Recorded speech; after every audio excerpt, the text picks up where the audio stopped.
जब सलवारवा में झलके जवानी। अरे झलकावा झलकावा कहियो पड़ जाई महंगाई प्यारी, कौनो धइले ही भरया कवारी।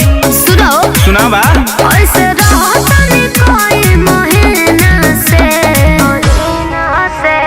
घूमतारू जान कोई दिन से, ओढ़नी हटाई के सीना से। घूमतारू जान कोई दिन से, ओढ़नी हटाई के सीना से।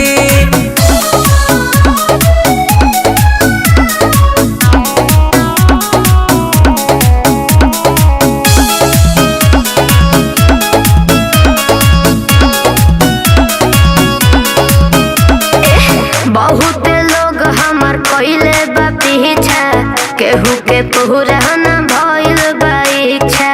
अरे तब पूरा कदा बुझ लियो हमके ऐसे नया मुठा देखा पैबू, 5 मिनट में लाइन पे आ जाइबू। का बुझाइल छोड़ब समझ हरिंदर हो कहिना के। घूमतारू जान कोई दिन से, ओढ़नी हटाई के सीना से। घूमतारू जान कोई दिन से, ओढ़नी हटाई के सीना से। अरे तोपे वाला चीज दिखावे के ना चाहिए।